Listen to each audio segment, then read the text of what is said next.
राज्याचे तत्कालीन मुख्यमंत्री आणि सध्याचे उपमुख्यमंत्री एकनाथ शिंदे यांनी आपल्या मुख्यमंत्री पदाच्या कार्यकाळात सुरू केलेल्या अनेक योजना आता थंड पडलेल्या पाहायला मिळतात।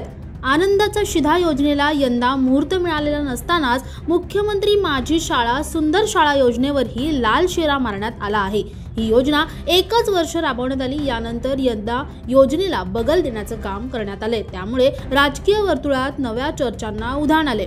राज्यातील शाळांचा सर्वांगीण विकास करणं, त्यांचा आधुनिकीकरण करणं आणि सौंदर्यीकरण करण्याच्या उद्देशाने मुख्यमंत्री माझी शाळा सुंदर शाळा ही योजना 5 डिसेंबर 2023 रोजी सुरू करण्यात आली। एकनाथ शिंदे यांच्या महत्त्वाकांक्षी योजनेपैकी ही एक योजना मानली जाते। या योजनेअंतर्गत त्या शैक्षणिक वर्षात राज्यातील शाळांमध्ये स्पर्धेचेही आयोजन करण्यात आले होते। राज्य, जिल्हा आणि तालुका स्तरावर स्पर्धा घेण्यात आल्या।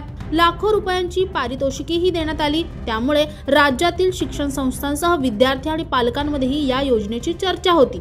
2 टप्प्यात ही योजना राज्याच्या कानाकोपऱ्यात पोहोचली, मात्र यंदा योजनेला अद्याप सुरुवातही करण्यात आलेली नाहीये। यामुळे एकनाथ शिंदे यांच्या मुख्यमंत्री पदाच्या कार्यकाळातील आनंदाचा शिधा या योजनेला यंदा मुहूर्त मिळाला नाही। त्यातच आणखीन एका योजनेची भर पडली असेही राजकीय तज्ज्ञांकडून सांगितलं जात आहे।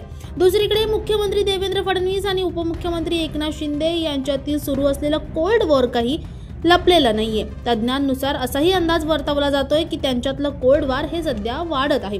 महायुती सरकारच्या मुख्यमंत्री लाडकी बहीण योजनेचा फटका या योजनेला बसल्याची चर्चा मंत्रालयात सुरू आहे। तुम्हाला हा संपूर्ण व्हिडिओ कसा वाटला आणि या सर्व योजना बंद पडतात यामागे तुम्हाला काय वाटतं आम्हाला कमेंटमध्ये नक्की कळवा। आणि अशाच नवनवीन व्हिडिओसाठी नवशक्ती YouTube पेजला लाईक, शेअर आणि सबस्क्राईब करायला विसरू नका। धन्यवाद।